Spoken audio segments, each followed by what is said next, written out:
Good morning. It's great to be with you again. I hope you're all very well. At least April is behind us, and May was a slightly calmer month than April. Let's look at the monthly returns. So much for sell and May and go away. As you can see there across the broad indices, generally positive returns across the board, and phenomenal returns from the FANG fund and the NASDAQ 100, which is the Fourth Industrial Revolution fund, and those two funds showing the mettle, with US tech rallying very strongly during the month of May. And that was on the back of US and China coming to some sort of agreement and at least delaying the tariffs for 90 days. Broadly, decent returns everywhere. The rand was very strong. As you can see there, dollar cash was down 3.2%, which means the rand strengthened by about 3%. And that translated into negative returns for gold for the month, gold down 3.8% in rand terms. Despite Fourth Industrial and FANG having great months, the healthcare index had a terrible month. It was down 5% in rand terms. And that was on the back of the CEO departure and fraud allegations, and a company called United Health, which was the largest company in the index. And that halved over the last month. Quite phenomenal to have the largest company in an index halving within 1 month on the back of those fraud allegations and CEO departures. So not great news on the healthcare front, unfortunately, but tech making up for it. Otherwise, South African bonds doing nicely, and South African equities also doing very well. So ahead of all other global regions, besides the US tech. And that's very nice to see that strong South African returns come through. And that generally reflects in the funds. You can see that for the top five for the month of May, we had both FANG funds and the Fourth Industrial Revolution AM ETF with some decent returns in rands, despite the strong rand, up 7% and 4% respectively. And then two South African funds, the top 40 coming in fifth place, and the Divi Fund, which is our proxy for South African value, which has had a tough time over the last year, but that at least rebounding nicely for the month of May, up nearly 5%. Over 12 months, the FANG funds are just hanging in there, but it really is a story about South Africa over the last 12 months. South African equity in the top there, South African property in the top 5, and South African bonds narrowly missed the top 5, coming in 6th place this month. So really doesn't matter which asset class you are in. If you're in South Africa, you've done really, really well over the last 12 months. And I think it's a good time to be taking profits on South Africa. We have changed our strategic asset allocation. I'll be talking more about that in the outlook, where we have downgraded our South African strategic weights of our South African assets in our portfolios for a number of reasons. And I'll get to that. But at least some decent returns have helped over the last few months. And that's been not so much because of South Africa. In fact, if you look at South African Inc., which are our retailers and the banks and the property stocks, as well, ex-property stocks, but the SA Inc. are not doing as well. And the true rally in the last 6 months, at least, has been Chinese technology, which has driven Naspers and Process. And then there's a very, very strong commodity rally, which has driven resources to new highs. And that is a good news story for South Africa. Despite ourselves, resources and commodities might come to our rescue once again when it comes to the budget. But again, I'll talk about that when we get to the South Africa section. Let's start with Trump. This is the greatest bill that will ever, I think it's the most important bill this president just about has ever done in terms of size and scope. That's why we call it the great, big, beautiful deal. I mean, it really is. The bill is, I think it's going to be one of the most important. It's the biggest tax reduction in history. So it might certainly be the biggest and most beautiful bill that's ever passed, but Moody's was not a fan. And Moody's joined Fitch and S&P in lowering the US's credit rating from its top AAA rating to one below that, on the back of fiscal concerns. And the OBBB is estimated to add $3.8 trillion to debt over the next decade. How that ties in with Scott Bessent's aims to lower bond yields and lower the budget deficit, I'm not sure. But for now, tax cuts are good for markets, and tax cuts are good for consumers, just not so much for the credit rating of that country. That said, I don't think the US is going to ever default. They are the reserve currency of the world, and they do own printing presses. It's very hard for countries to default on their own currency. Foreign bonds, certainly, but on their own bonds, very, very unlikely. It doesn't mean the dollar can't weaken, and we're going to talk a lot about the dollar today. And what is very interesting is that in 2011, when the S&P downgraded the US, the US rallied, the dollar strengthened, and bond yields fell and bonds rose. And then in 2023, when Fitch followed S&P and downgraded the US, the same thing happened. Bond yields fell, bonds rallied, the dollar strengthened.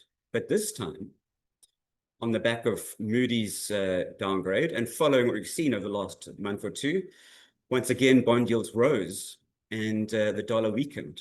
So we're seeing a very different story this time around compared to what happened the first two occasions when the US's credit rating was downgraded. And it's quite a complicated story, and I mean, we'll go into it. In fact, it's really the art of the deal, Trump's art of the deal, and does he want a weaker dollar?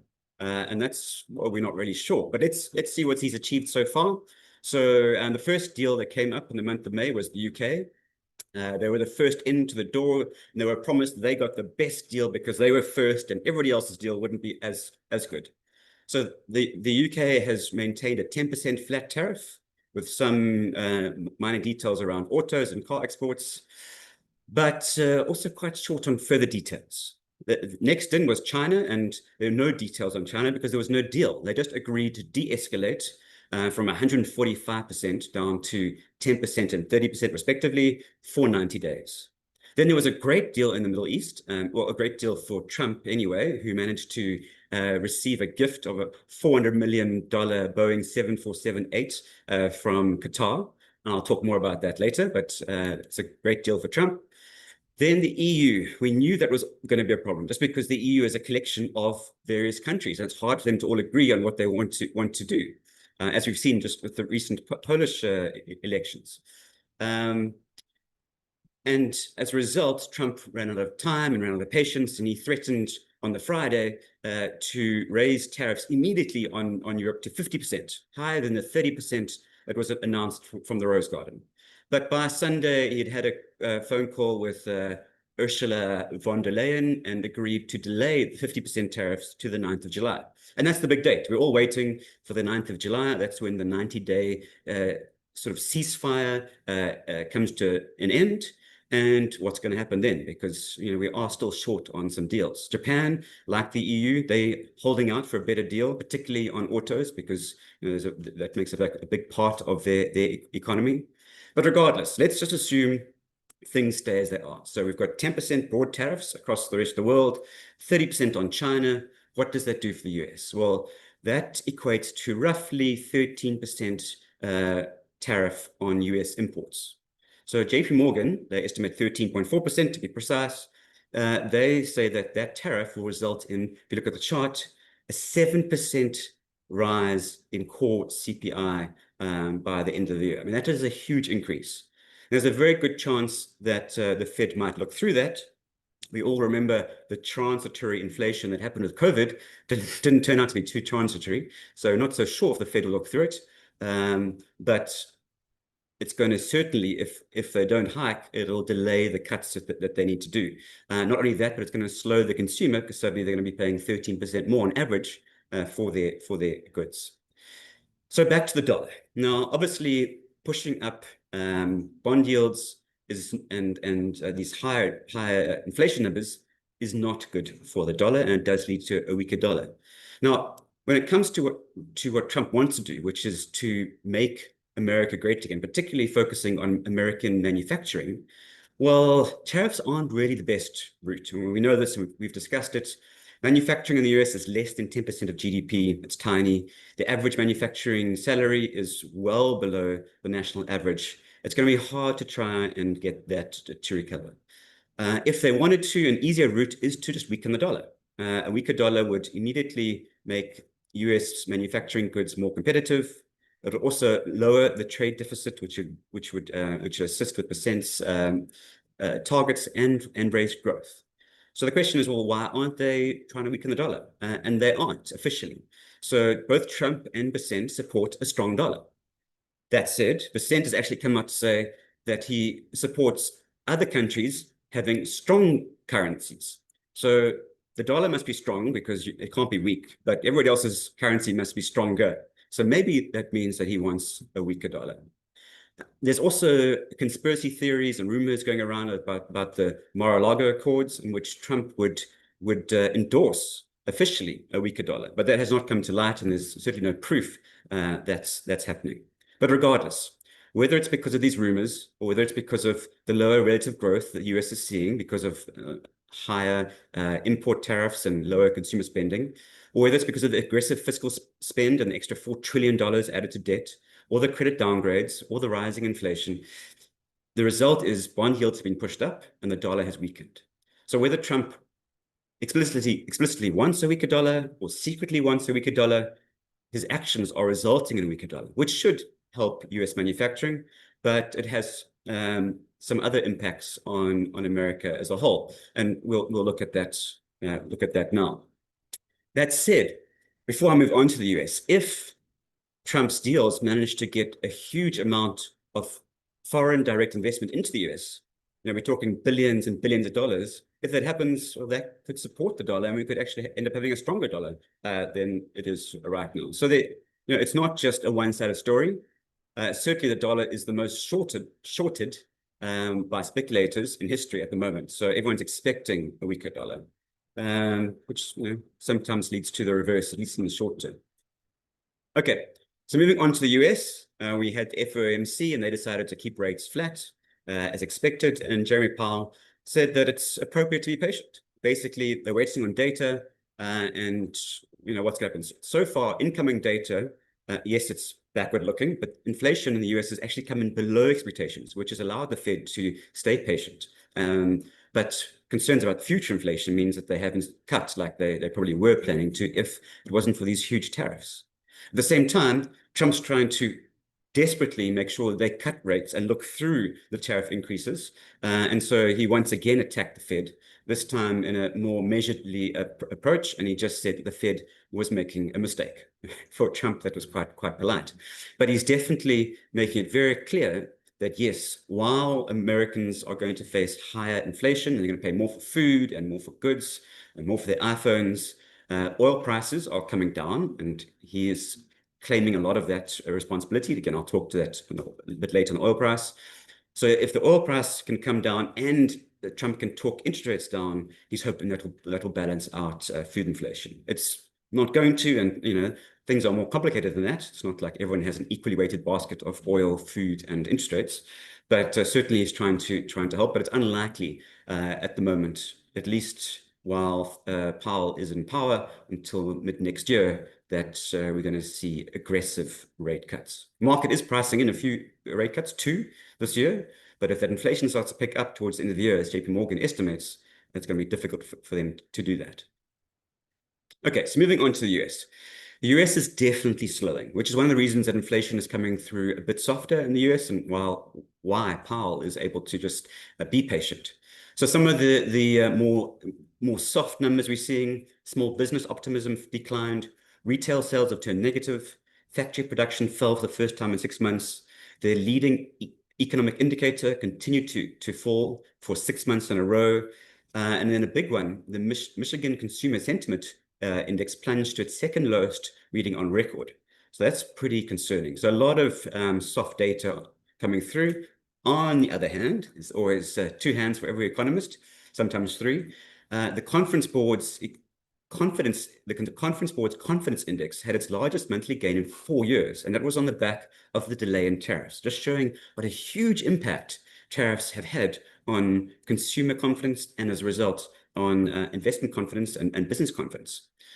Not only that, but the US fiscal outlook includes a House plan, that's if the House can get it approved by the Senate, projecting nearly 1% of GDP stimulus, so more debt in 2026. And so far, the labor market is resilient, and moderating wage growth is easing inflation. So, again, backward-looking things look fine. With the delay in tariffs, things will continue looking fine for another month or two. But as those tariffs come through, if they come through in an aggressive way, well, we could see some issues. Now, one of the things that we've struggled with, and we have gone neutral on the US. And so it's quite an important point to point out. We're no longer over at the US, we've gone neutral, and that's just because there's just so much uncertainty, and it looks like tariffs are here to stay for at least a while. Now, why it's a difficult decision is because while the US might be going through some political volatility, US companies are still exceptional. And the chart on the right just shows that. The chart, the top panel there shows US intellectual property investment over GDP, and you can see that's risen to a 20-year high, and in fact, I think it's an all-time high, above 4% of GDP, and that leads to huge advances in labor productivity through the channels of research and development and efficiency improvements. And you can see there's the top panel is your intellectual property investment, and it leads the bottom panel, which is labor productivity, by 3 years. So just what we've seen in terms of IP investment over the last 3 years, we should see an improvement in labor productivity coming for the next 3 years from the US. And what that means, if you look at what's happened, if you look at labor productivity, it results in a direct improvement in margins for US corporates. So all improvements in labor productivity doesn't result in higher wages, it results in higher margins. And that's what's made US companies so fantastic, so exceptional over the last 15 to 20 years. And that's forecast to continue on the back of IP spending that's happened over the last 3 years. Now, yes, we are going to see a slowdown in investment spending going forward, but it's going to come with quite a strong delay in terms of that impact to companies. So the question is, well, what does that mean? It means that US companies are still exceptional, but the dollar may be weakening. And how do you balance those two? Well, firstly, it is mitigated slightly because 40% of S&P 500 revenues are from offshore. And if you look at the FANG stocks, the Magnificent Seven, that's over 50% of their revenue are from offshore. So only half of the revenues will be impacted by a declining dollar. The other half will actually be supported by a declining dollar. But what's quite important to realize is that for the first time in history, foreigners own double the amount of US equities than they hold US bonds. Everyone talks about US bonds and how there could be a strike and foreigners are going to sell US bonds and how that's going to impact the US bond yield curve and US bond prices. But foreigners hold twice as much US equities as bonds. Now, if foreigners start to lose confidence in US companies, not because of what the companies can do, but because Trump is interfering, like Trump this month threatened 25% tariffs on Apple for any iPhone not made in the US, well, then we could see a seller's or buyer's strike on US equities, and as they sell, that could lead to a weaker dollar. Bottom line is, despite the fact that US companies are absolutely incredible. They've got the best sustainable growth. They've got strong pricing power, ability to reinvest cash flows into innovation and expansion. Despite that, there's so much uncertainty about what could happen from Trump's tariffs and trade restrictions. And again, we saw Nvidia's share price collapsed on the back of chip restrictions that it could export. There's so much uncertainty around that that we've gone to neutral for now.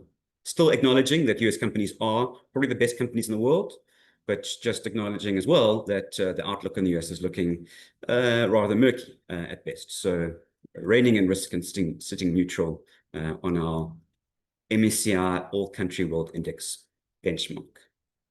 Okay, so moving to the other major driver of the world in terms of GDP, China.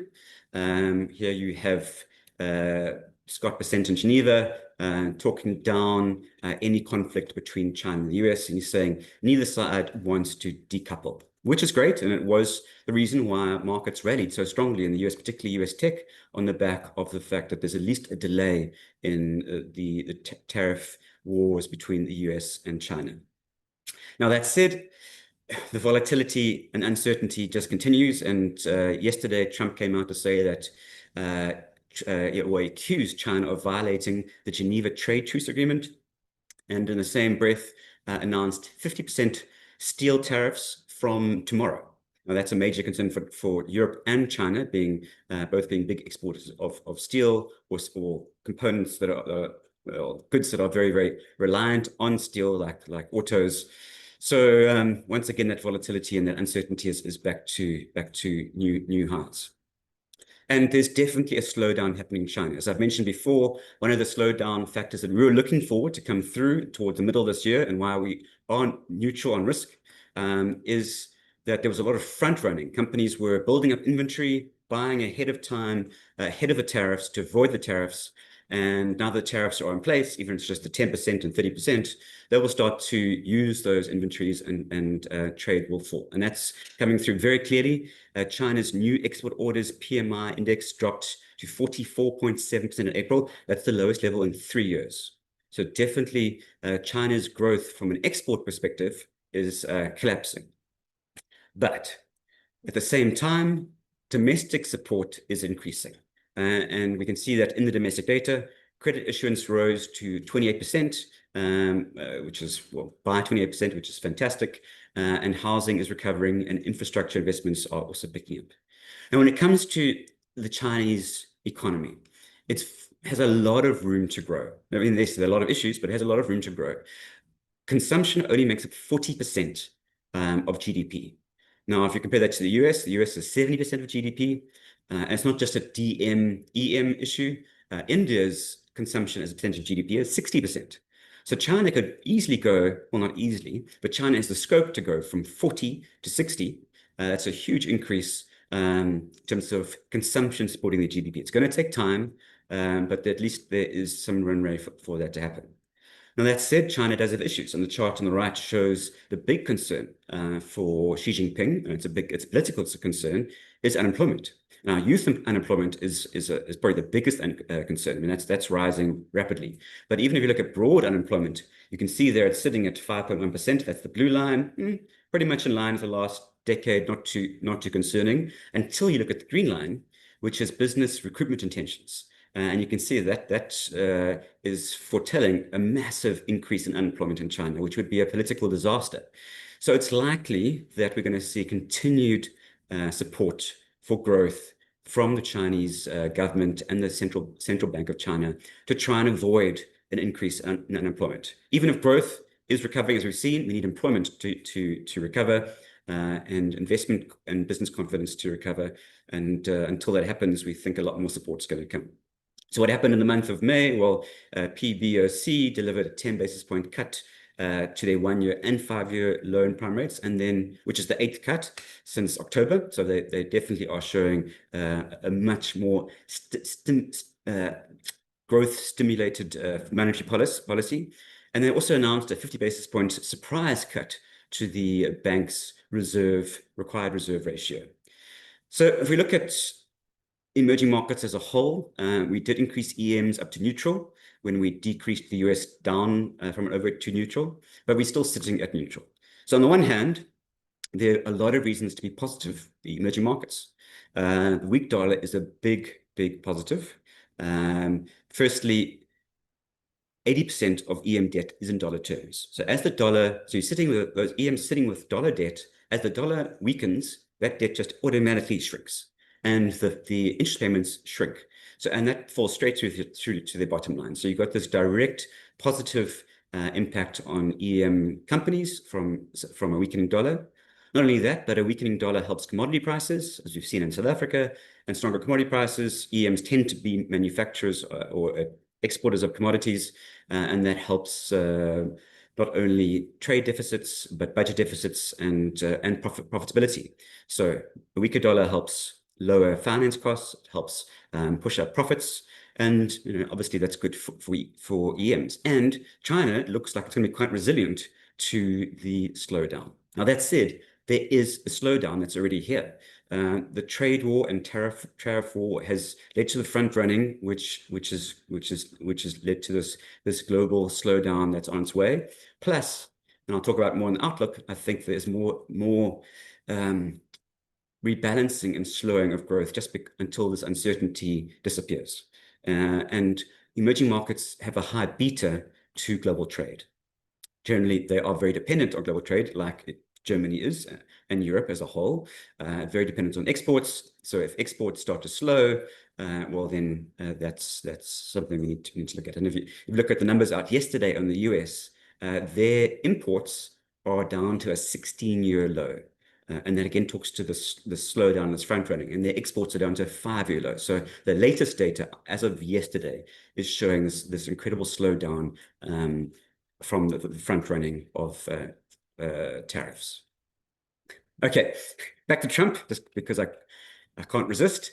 So let's talk about oil and Trump. So Trump said that his $400 million Boeing 747 was a wonderful gift, and he'd be a stupid person not to accept it. Now, some might argue that he'd be a stupid person to break constitutional law, but I suppose you can read it both ways. Now, the interesting thing, if we just look at a broader story, is the oil price has collapsed strongly on the back of huge increases in oil production from OPEC plus. Some speculate, and this conspiracy theory certainly could have some backing to it, that the reason that there's been the surprise increase in OPEC plus production is that the Middle East is trying to appease Trump and avoid strong tariffs. And that could definitely be the case. And in that case, Trump is achieving lower oil prices to try and assist with the higher inflation that he's going to see domestically. So, in fact, as of yesterday, Saudi Arabia announced a third supersized monthly output hike. So not just two, but now a third hike. And that is accelerating the production that OPEC Plus are trying to achieve. So they want to raise total production by 2.2 million barrels per day by November 2026. That's well ahead of their original schedule. And that's despite the fact that we are seeing the slowdown in demand, particularly from China. So that increased supply while demand is falling is just seeing, the supply-demand curve is seeing oil fall below $60 a barrel. That's reaching a 4-year low, which is fantastic for anybody who imports oil, like South Africa. And particularly the euro. The euro area is not only seeing lower natural gas prices and lower oil prices, but the stronger euro is translating that into even lower prices. So they've seen 20% fall in energy or in oil and a 30% fall in natural gas from the start of the year. So that's fantastic for double growth all around. Unfortunately, risks do remain. So oil prices did have a very short-lived rally during the month on a report that Israel is preparing to strike Iran's nuclear facilities. So that would definitely be a short-term risk off if that happened. Who knows if it's going to happen, but it is definitely a risk. And things in Russia and Ukraine are definitely not getting any calmer. I mean, one of the promises that Trump clearly did not manage to keep was he said on his first day in office, he would end the Russia-Ukraine war. It seems that far from an end, things are definitely escalating, and that could have an impact on both oil price and natural gas prices. So these risks haven't gone away. Yes, most markets are close to or at new highs this year. But not only do we have the volatility and uncertainty from tariff and trade wars, but the Middle East has not gone away in terms of what the conflict in Gaza. Russia and Ukraine has not gone away, and risks could very easily pop up. So a lot of those risks not being priced into the oil price.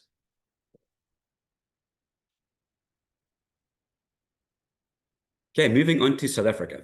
And yes, I did have a sip of water, but for once, actually some good news out of South Africa. I'm sure most of you watched the very interesting events of President Ramaphosa in the Oval Office with Trump.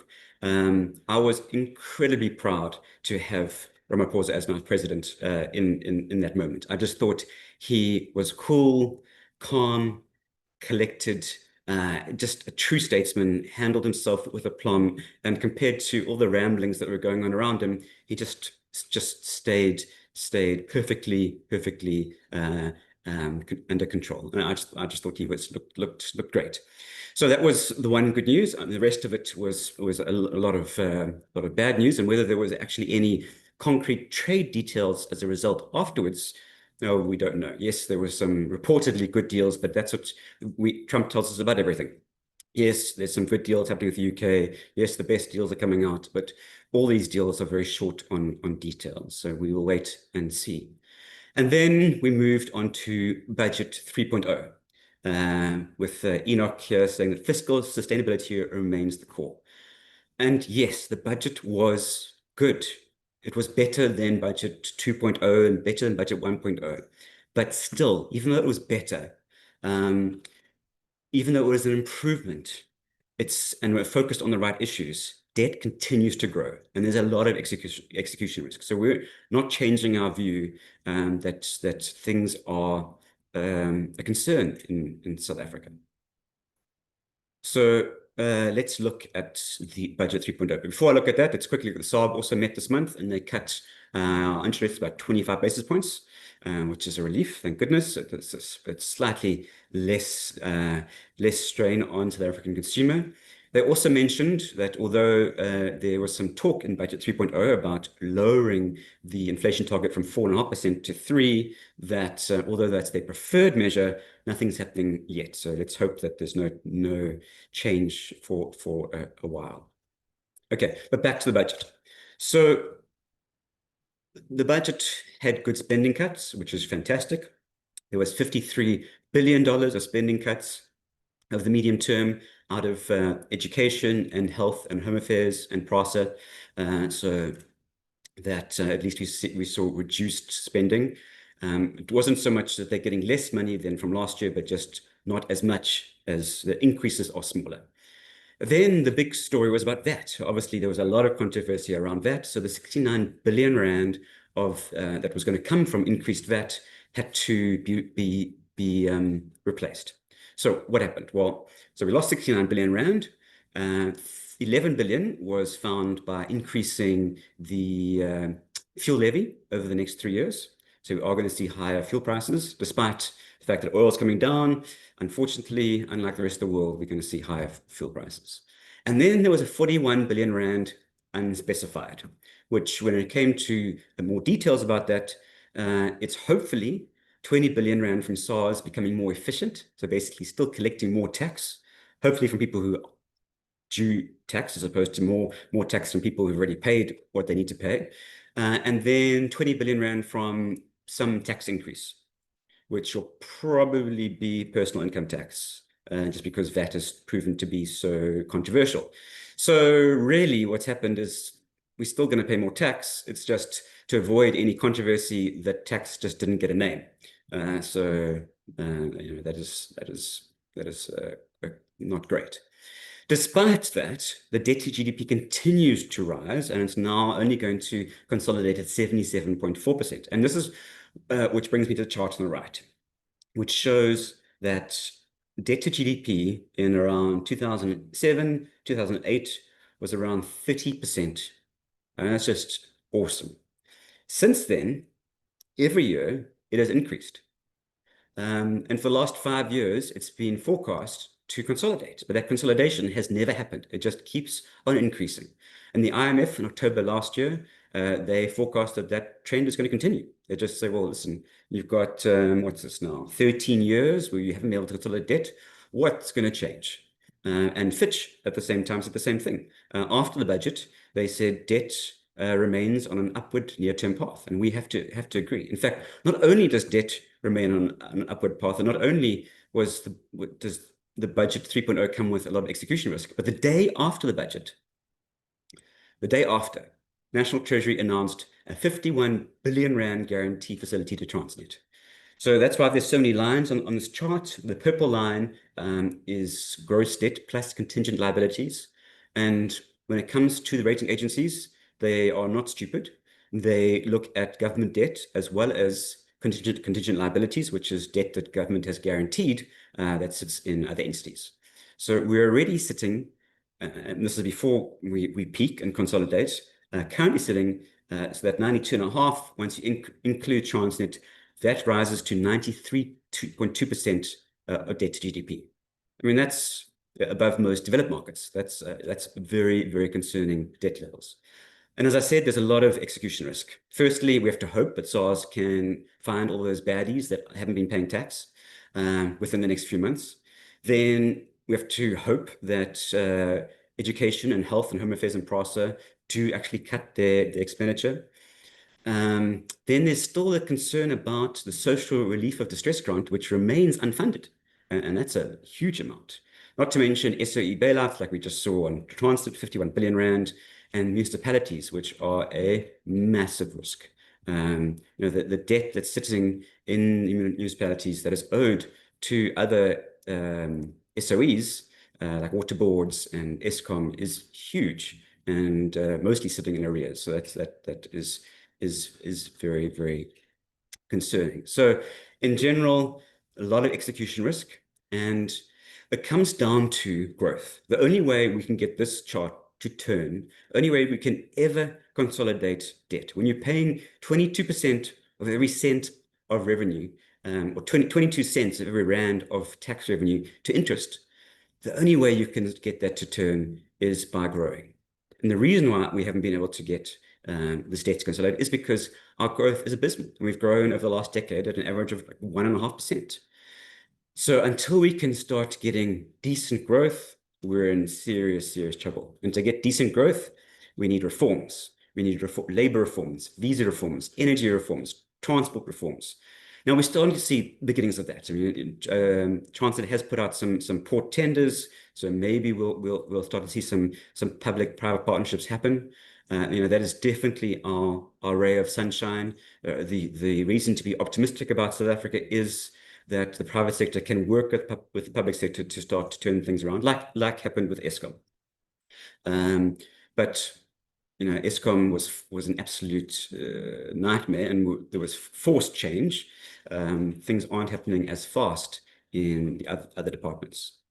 Now, that said, the private sector is still pulling its weight, and there is still some foreign direct investment, even though it's not easy to invest in South Africa.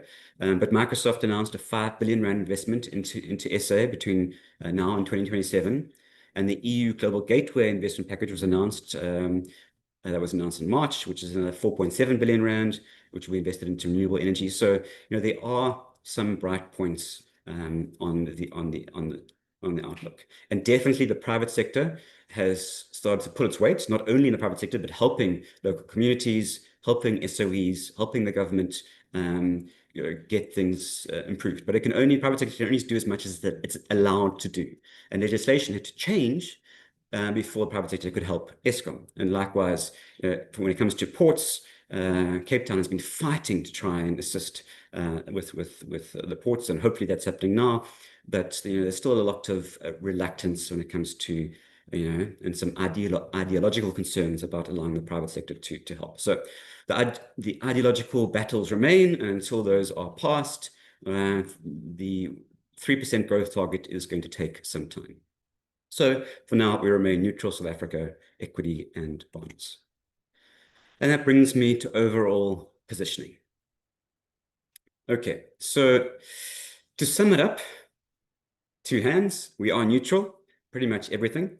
On the one hand, a recession appears unlikely, and as a result, we do think markets will be higher by the end of the year. So Goldman Sachs raised its year-end S&P 500 target to 6,200.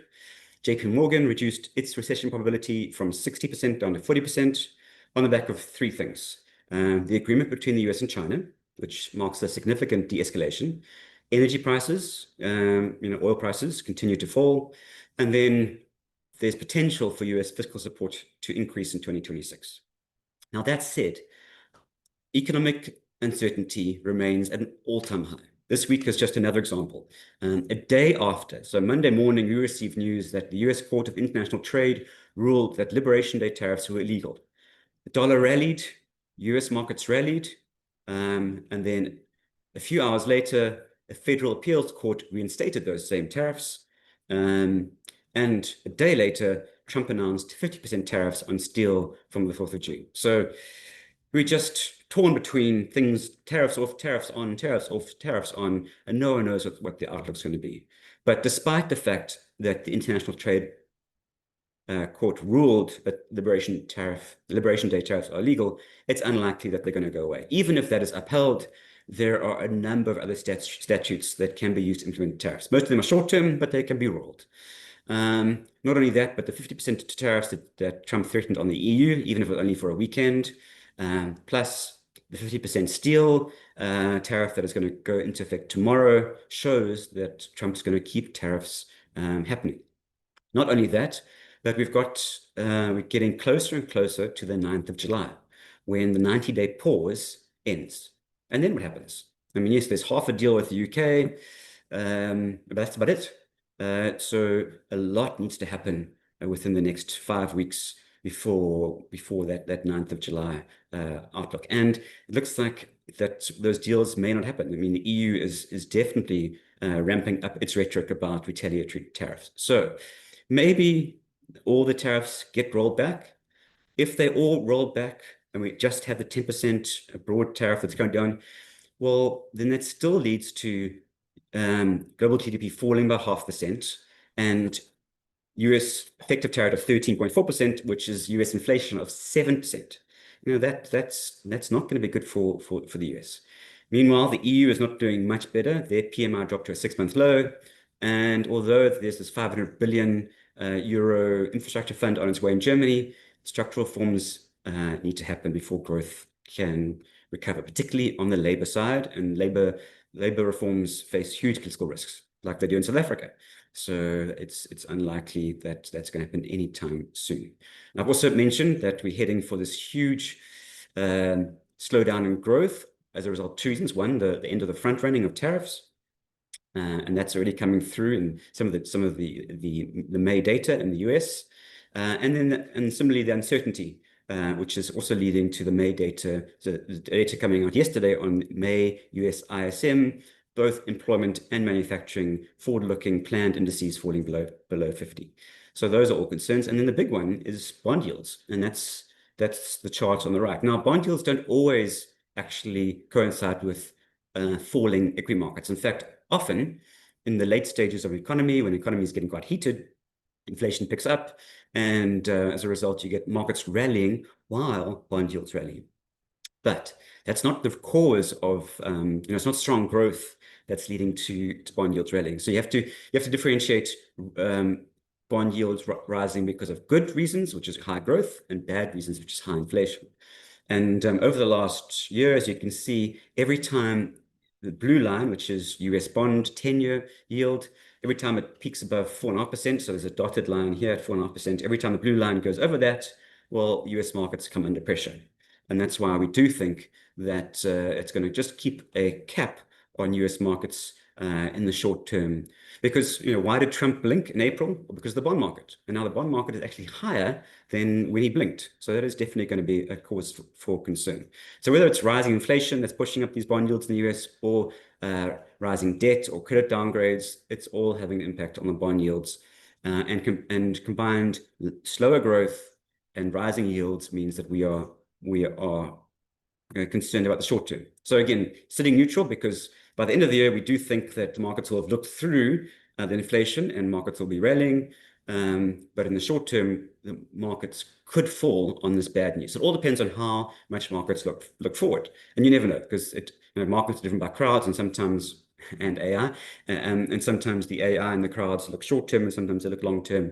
So we are expecting markets to fall back to the lower end of the range before they recover to new highs. And that's why we are sitting neutral.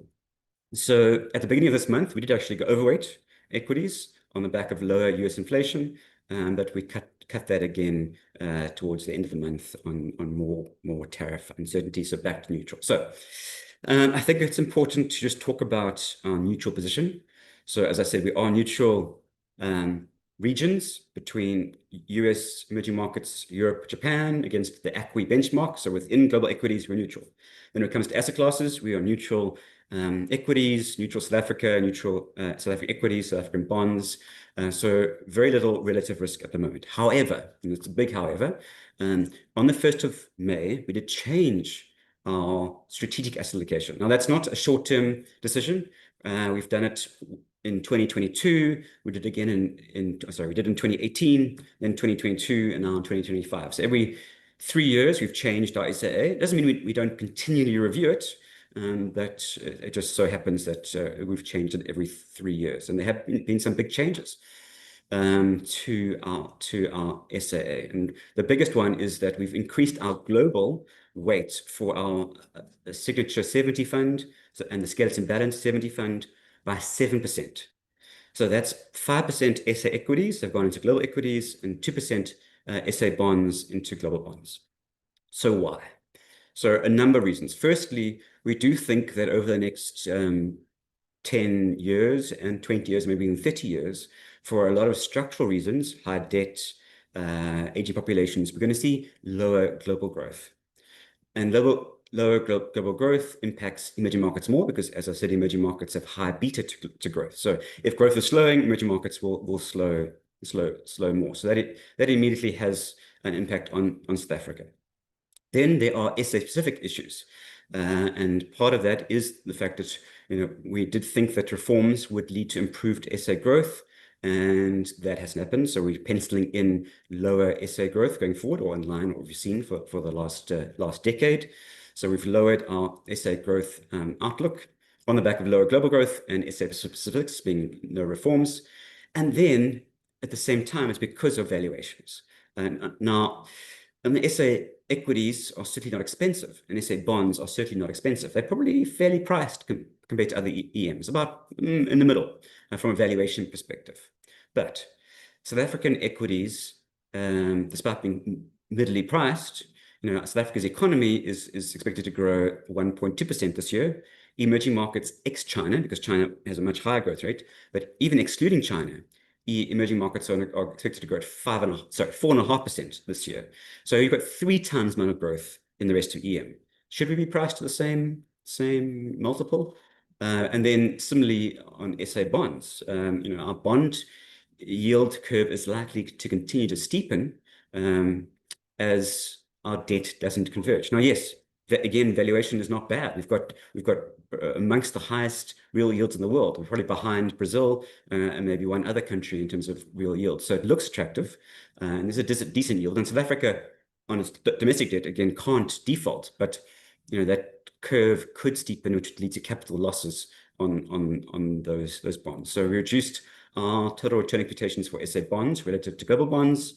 And global bonds, we've increased our expectations because the starting yield is a bit higher. So slight preference for global bonds over domestic bonds, and slight preference for global equity over SA equity. Again, global equity has got a much more diversified growth inputs, so it is more stable, and then you're not just relying on one country's growth engine. You've got 50 countries' growth engines feeding into that equation.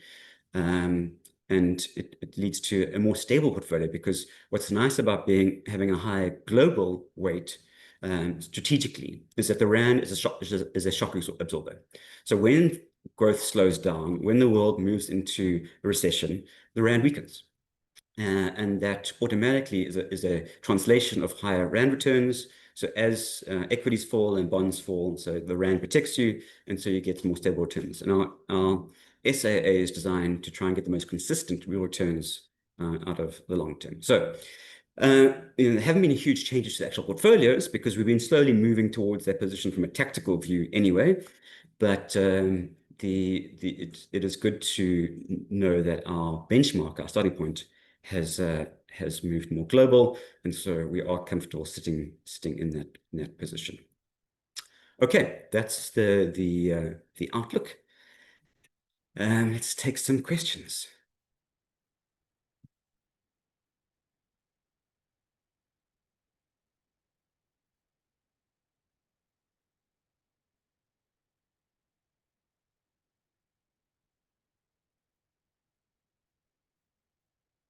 Cobus, unfortunately, I'm not sure which piece of legislation you are referring to. Sorry, I'll have to get back to you on that. Anonymous has requested a webinar on the MSCI World Plus funds for living annuities. We can definitely do that as well. just in terms of understanding it. I did try and talk a lot about that in my last webinar. So if you can find the April webinar on our YouTube website, there was a slide on an example portfolio of using the MSCI World Plus fund. So have a look at that, and then let us know if you need more information. So Nika says maybe the goal is to have the rest of the world lower the existing tariffs to dampen inflation. Yeah, I mean, ideally, and the OECD came out this morning just to say that tariffs aren't a good thing. Everyone knows tariffs aren't a good thing. Tariffs, fundamentally, from economic literature, are not a good thing. Tariffs raise inflation and lower growth. So ideally, you'd certainly want the whole world to negotiate lower tariffs on both sides.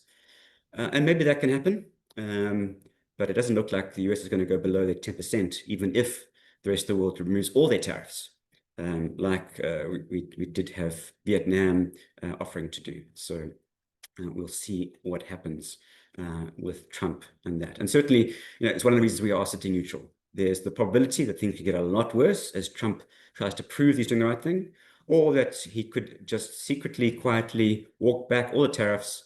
And besides the 10%, which is currently in place, and the 30% for China, the rest could disappear. We'll have to see. Christopher says, when will we get official details of the amount of USD that tariffs are creating? All the metrics that Trump wanted, especially lower US interest rates, are going in the wrong direction. Christopher, you're spot on. Everything that Scott Bessent mentioned in his 3-3-3 plan, 3% budget deficit, well, that's going higher. 3% inflation, well, that's going higher. And 3% growth, well, that's going lower. So all moving in the wrong direction as a result of tariffs. Now, the one thing that, as you mentioned, which is positive, is that these tariffs are generating or should generate a lot of tax revenue. The numbers are debatable. It all depends where tariffs end up. The moment they're talking at between $300 billion and $600 billion, but it doesn't come close to the 3.8 trillion that is low tax bill is going to require, but at least it is a small help. But it is also one of the reasons why those reciprocal tariffs were seen illegal, because tariffs are not meant to be a tax instrument. The moment they start generating so much tax, it falls into different legislation, and all of a sudden it is illegal. So Trump can't target huge amounts of tax under the reasons that he wanted. So we'll see. But yeah, roughly between $300 and $600 billion is what I've seen. Sonika says tariffs introduced and largely paused since early April. No sign of inflation as yet. Currently lower than yes. So tariffs or inflation is lower than expected. We're only just seeing the beginnings of the 10% coming through. It is coming through in terms of the May forward-looking ISM numbers, but not on the actual inflation, which is backward-looking. So that 10% will probably take a month or two before we see it. And definitely the delay has helped markets recover, and certainly inflation expectations as well. Sean says, what happened to the US fiscal cliff spoken about for a decade plus? Seems like it was merely fodder for speculation. Sean, that is a great question. So I'm not worried about the US imploding or the US losing its exceptional status. Yes, as a percentage in terms of global trade, it has fallen over the last 30 years from 70% US down to 60% US. And I think there'll be a continued slow slide as countries diversify away from the US. But the US has its own printing press, and it's still got the most exceptional companies, the most spend on R&D, and it's definitely going to have the most efficient labor productivity, which is very important for the currency. And this fiscal cliff is a cliff that's growing, but I think we're just on our way towards the Japanification story. Japan's got double, maybe triple the debt that the US has as a percentage of GDP. And while certainly at the same time Japan's growth has slowed, and we are expecting US growth to slow, it hasn't resulted in any sort of implosion that has been a problem. So I don't think there's any reason why the US can't carry on kicking the can down the road for the next decade. I think that concerns about the US losing its exceptionalism are overblown in the short term. But I don't think a credit downgrade is a big issue. I don't think the big, beautiful tax bill is a big issue. But certainly inflation is, and that will lead to slow growth. And that's just what's leading to a weaker dollar. And if that's what's going to keep the Fed from cutting rates. So I'm much more worried about the tariffs and inflation than I am about the debt. Hi, Hilton. Thank you. Hilton says, based on the fact that your outlook on the US has turned to neutral, where do you see the FANG fund in the short term? So, Hilton, great question. The FANG fund has been incredibly resilient throughout all of this. And once again, we've seen the continuation of what we saw in 2024, which was the S&P 493, basically the S&P X Magnificent 7, X FANG.ai. Last year, their earnings forecasts were downgraded. And this year, for the first 5 months, they continue to be downgraded, whereas FANG earnings continue to be upgraded. So the only thing that's holding the S&P 500 up is the FANG funds. And that's because they've got a much higher offshore revenue base. So as the dollar weakens, then the US Netflix subscriptions that they're getting in rands turns out to be more dollars. So it works directly for their revenue. They also seem to be the most resilient in terms of their business models and can survive high interest rates for longer. They do have cash on balance sheet, whereas mid caps and small caps are mostly in debt. So this higher for longer interest rate environment supports FANG stocks. So they continue to be very resilient. Now, there are risks, and I mentioned one, which is that Trump has attacked Apple in terms of wanting all apples to be manufactured in the US. So risks exist. But for the moment, while we're going through this uncertainty period, while growth is slowing, the FANG funds should continue to be more resilient relative to the US. Once we're through that and growth can broaden again and growth broadens down to the 493, then I think the S&P 500 will be a better place to be. But it's that short term versus long term. We're sitting neutral. We could have rotated into FANG for the next 6 months and then rotated back into S&P afterwards, but we don't know how much markets are going to look through the short-term slowdown, and as a result, we are sitting neutral. And the FANG funds have definitely performed very well, so they're pricing in a lot of their upside compared to the rest of the US market. Andre says, risk management. As a person with a CFA qualification, what are your judiciary views of how the PIC are managing risk in their transformation-driven Izzy Buyer fund, which invests in unlisted high-risk BBE businesses like Daybreak Foods? Andre, it's also a great question. I mean, I've read some of the not close to the story. I've just read what's in the news, and definitely the defaults that are happening in there seem to be way higher than average, and that is a cause for concern. I don't know how that's going to be tackled going forward, but certainly those defaults are way above industry norms, and fortunately, as it sounds like in the same article that I read, that hasn't impacted the solvency of the GEPF yet. But I suppose if this continues, it could. So that is a risk for that fund. And we would hate to reach to a point where SA taxpayers have to start paying in to recover what losses have happened there. Yeah, we are not that close to that. We don't have any of those funds. So Nike again says, just a thought, is it possible that the impediment to growth in South Africa is that the state is too big a slice of GDP? Read somewhere that it's about 19% of GDP when the average is 16%. So is that 3% a problem? Okay, so that is another very good question that I suppose you could spend hours talking about. As a whole, when it comes to the working of governments, I'm a fan of smaller governments. I'm a fan of the invisible hand.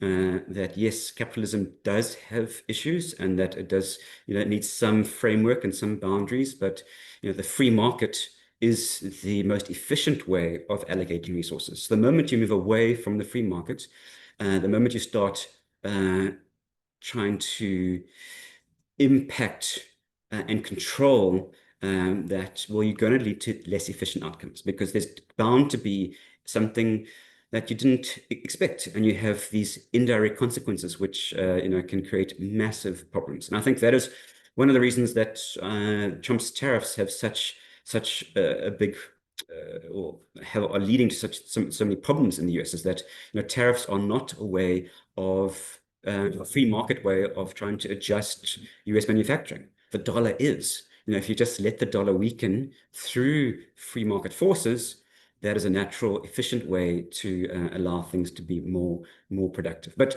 this has been a problem for a while. The creative destruction is necessary to make sure that markets function efficiently. We haven't had that because, rightly or wrongly, politicians have been very concerned about protecting employment. And that, I suppose, is a good thing if there isn't the social welfare net to protect those that don't have employment.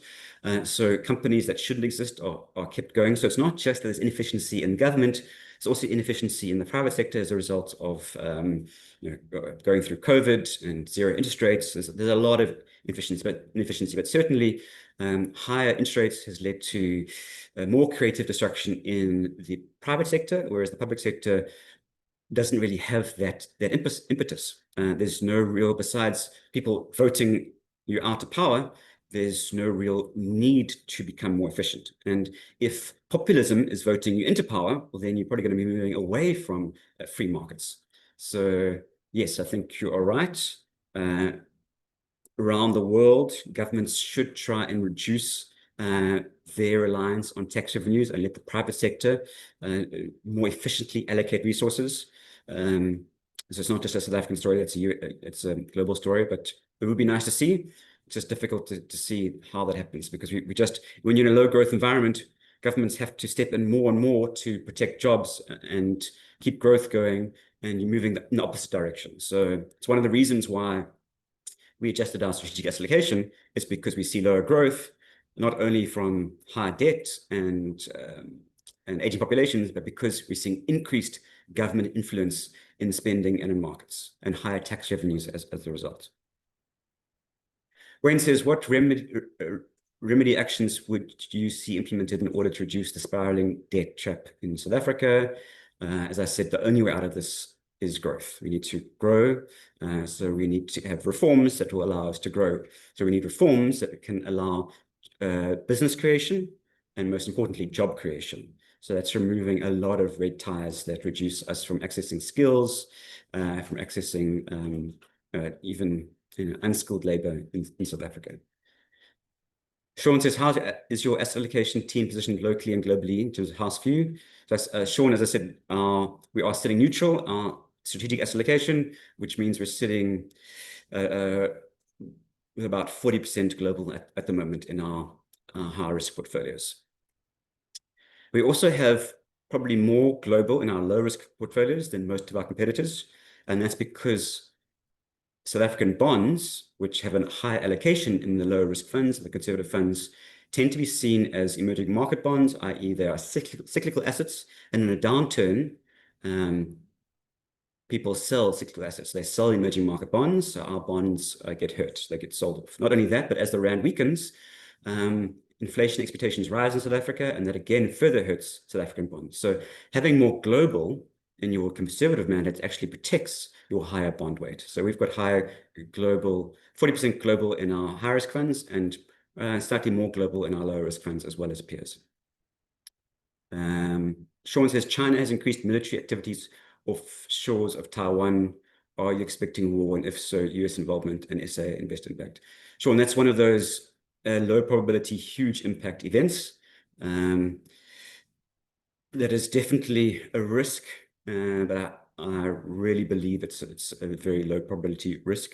It's one of the things that I think, unfortunately, is going to lead to more volatility around US-China negotiations, because Taiwan's definitely going to be part of those negotiations, and coming to some sort of agreement around that is going to be very difficult. But I think for now, it's going to stay an economic battle and not a military battle. So hopefully that stays as it is. And yes, China has increased its military activities, but so has Trump increased US military activities, and Russia and the Ukraine. Everyone's rattling their sabers at the moment. Leon says, other than the way Trump is raising tariffs and the quantum of tariffs, why the fuss about tariffs? All countries are doing it. So Leon, I think the issue here is, as you said, it's the quantum of tariffs and where the tariffs are put. So yes, tariffs can be in a targeted manner and in a controlled manner can actually be quite an efficient tool of generating bilateral trade agreements. And they can be used quite effectively. But it's about finessing and fine-tuning those tariffs and coming to an agreement, and that takes a lot of time. I mean, one bilateral trade agreement between the US and South Africa on, one component that goes into a car could take 12 months. So, trying to do the entire world and every single component and every single commodity and every single good at the same time is just impossible, really. And while you might eventually get to that point, it's going to take years. So, a more efficient way of saying this, and in 3 years' time, we want tariffs to look like this. We're going to start negotiating to try and see how closely we can get to that. And that can give us an answer on each one of those. And I think it gives people time to realign trade agreements and supply chains and all sorts of things. Next question, read an article about rise in bond rates, partly a function of boomers accessing funds and later generations not being large enough or interested enough to buy US treasuries. Certainly that is, and again, it's one of the reasons that we've adjusted our SAA, is that the debate has always been both sides, and it has been quite evenly split. On the one hand, as boomers retire, growth slows because you've got a smaller working population. Slower growth leads to lower bond yields. But on the other side, as the boomers retire, they'll be drawing down on their savings to push bond yields up. And up till now, they have kind of offset each other. But it looks like going forward, some of the research shows that the latter will outweigh the former, i.e. boomers selling down their bonds to live will outweigh the lower growth, keeping bond yields lower. And it's again one of the reasons why we did lower our global growth forecasts. Question on how close to insolvency is South Africa. We've got our own printing press, so South Africa is not going to go. We're not going to default on our bonds, but it doesn't stop our bond yields as we'd had nearly within a year ago, skyrocketing, which leads to huge capital losses on your bonds. So it's not so much that we're going to default, it's that the market wants a higher term premium because of the additional risk. And as a result, anyone holding those bonds gets adjusted downwards and loses money.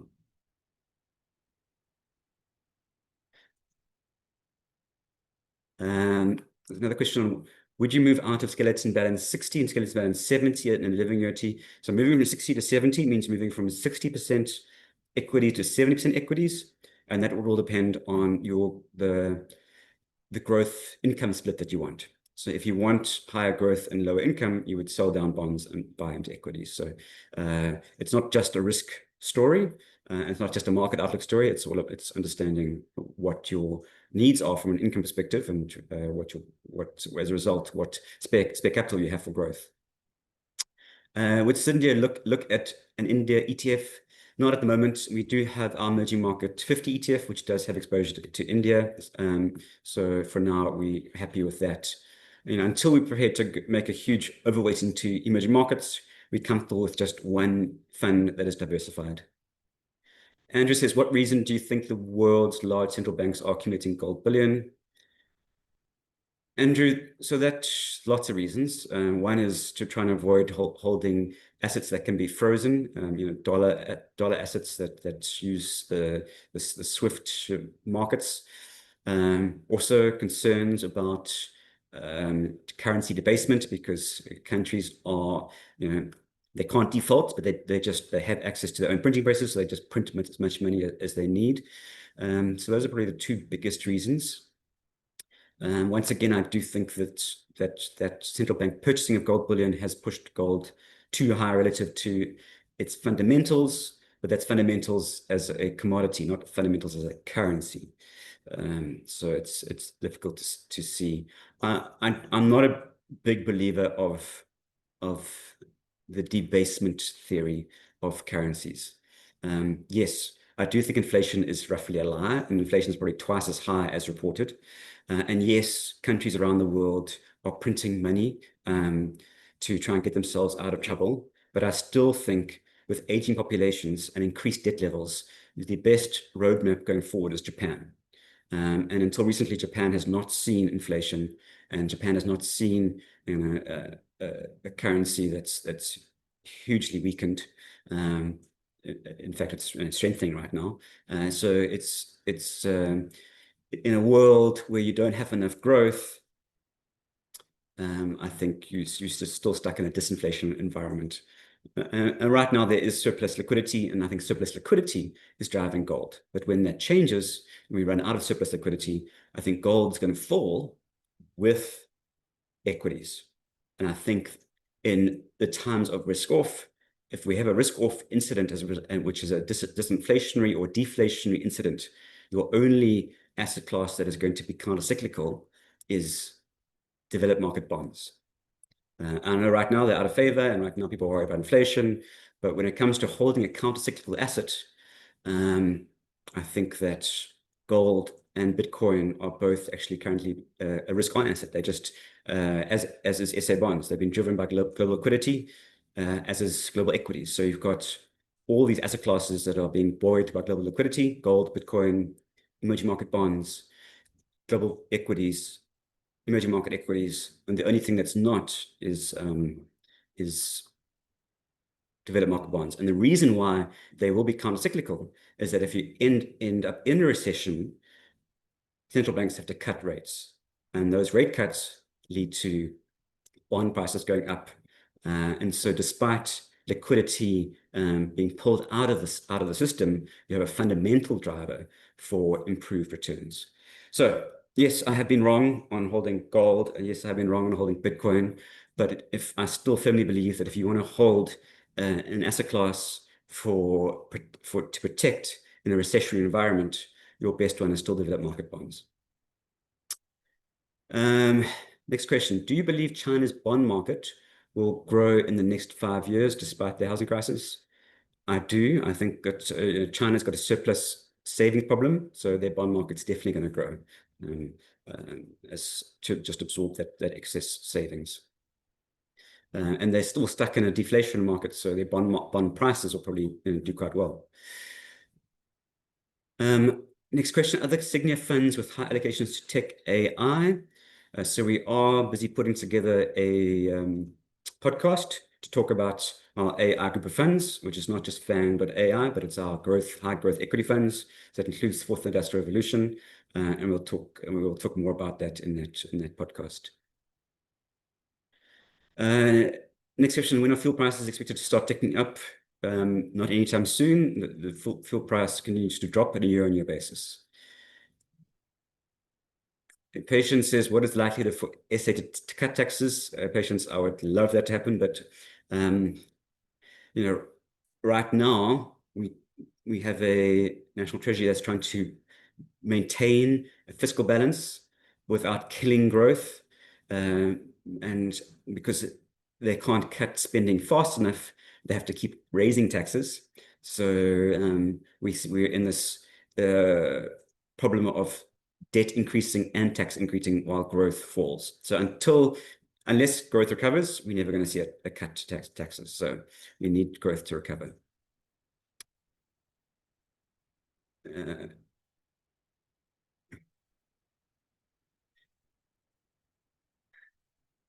Sorry, just for reading the follow-up question.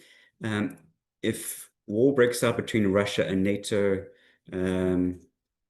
yeah, if war breaks out, that's between Russia and NATO. I don't think that's just an issue for South Africa, given our BRICS alliance. I think that's a global issue, because NATO is a global environment or global organization. I think that would definitely be risk for everybody.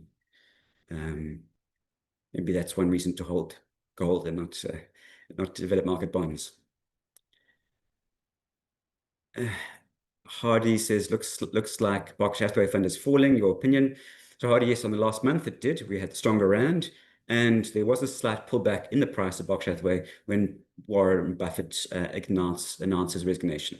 So if you're happy with the new CEO, and there has been a very long handover period, and you think that Berkshire Hathaway can stick to its philosophy, then I think that there's definitely a recovery likely in Berkshire Hathaway. So Berkshire is also more cyclical. I mean, it's exposed to the US economy as well as Japan. And despite its high cash levels, I think that it is hurt by the volatility that's happening in the US. But I still personally believe that Berkshire Hathaway is a great defensive option to get global exposure. Banda asks, do you have Tesla in your funds? Yes, we have Tesla in the Fourth Industrial Revolution Fund. And we'll talk more about that in the upcoming podcast. Shahid says, any truth to Coca-Cola relocating their manufacturing plants outside the US because their input costs are significantly increasing? I haven't heard about that. If they did, I'm sure Trump would make them pay even more, like they have threatened to target tariffs on Trump. Trump has threatened to charge tariffs on Apple, so I don't think they would. Mr. Nike says that GPF short-term solvency is 119%, but long-term is 76%. I did not know that. That's very interesting. And when one considers that public sector thinking of scaling employment as people retire will place a greater burdency on solvency as new contributions cannot keep up. Certainly, you're spot on. I think globally we have this issue with aging populations. It's going to be a problem for countries around the world, South Africa in particular. But one of the big issues in Europe is that the only country in the EU that is currently fully funded from a pension perspective is Norway. That's it. Every other country has a massive shortfall in its funding and no way of meeting that besides huge increases to taxes. And same as South Africa, Europe's already taxed out, so they need to grow, but Europe continues to be stuck in a low growth environment. I mean, very similar to South Africa. So yes, but again, Mr. Snack, a good point. It is a good risk. It is a risk, not a good risk. It is a risk. Good point.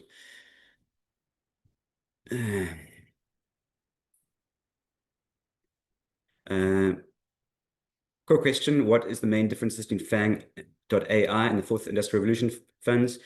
We'll get to that in the podcast, but just quickly, Fourth Industrial Revolution targets as a portfolio that is similar-ish to the NASDAQ, and Fang.ai targets as a portfolio that's similar to the NYSE Fang index. So one is 10 stocks and one is 100 stocks. So both are tech, but one's focused and one is diversified. Derek, I think I've answered my gold outlook. I just wouldn't be a buyer of gold at these levels, but I've been wrong. So don't listen to me about gold. John asks, and thank you, John, have we made any asset allocation changes to the Signia Enhanced Bond Fund? No asset allocation to the Signia Enhanced Bond Fund. So that still has government bonds as its core, with some credit bonds, which should provide slightly better yield. And that includes some SOEs, but mostly government guaranteed SOE allocations and some bank paper. Paul, I don't think our Emerging Market 50 Fund has any exposure to Argentina. Johan says, any views on Bitcoin, please? Any news on a crypto ETF? Johan, we are still working on our crypto ETF. Sorry, the crypto ETF is probably, we're waiting on legislation from the JSE and the FSCA. So that's probably mid-2026. That Signia is still working on our own Bitcoin product, which will hopefully have more information out shortly. So it's still work in progress, but hopefully within the next month or two, we'll actually have some details on our crypto fund. So please keep your ears out for that. Thank you, Sean. Yes, 400 billion AUM is very exciting. Sean, that 400 billion is a combination of retail, institutional, asset management, and administration. So it definitely does not cap or make our funds too big to manage from an investment perspective. If you look at my favorite fund, the Skeleton Balance 70 Fund, I think that's sitting at around 8 billion Rand. So it's got huge scope to increase in size before it starts to compete with some of its peers, which are 10 times that size, if not 20 times that size.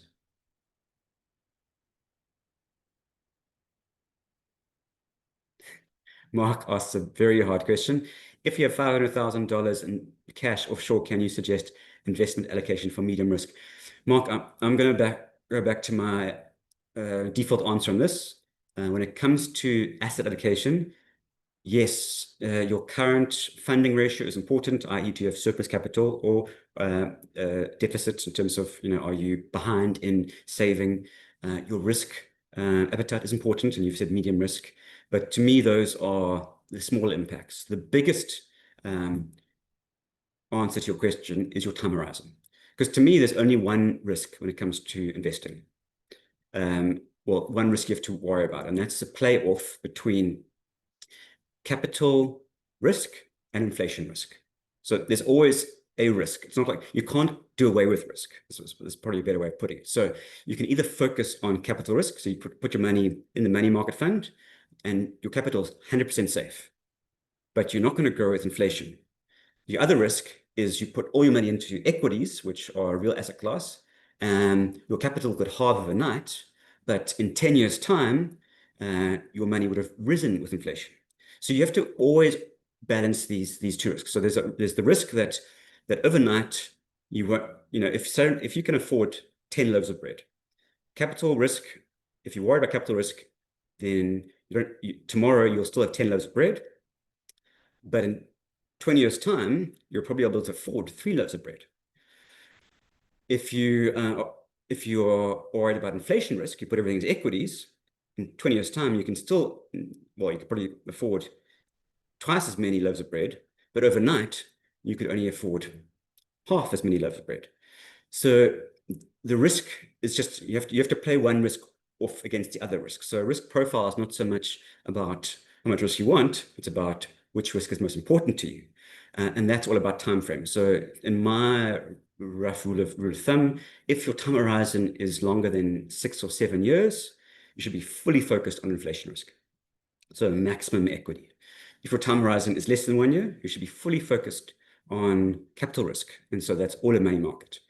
And in between 1 year and 7 years, you need some sort of balanced fund, which has some equity, some cash, some bonds, some credit, some local, some offshore, just a lot of diversification to try and get that profile as smooth as possible. So to answer your question, it all depends on your time horizon.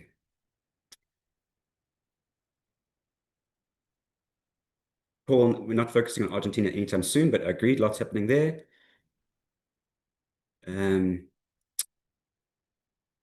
Yeah, Anonymous, I'm not sure what would happen if BE was stopped today.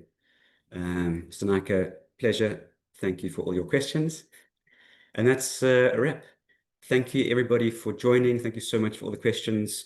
Have a good month of June, and I will see you in the first week of July. Take care.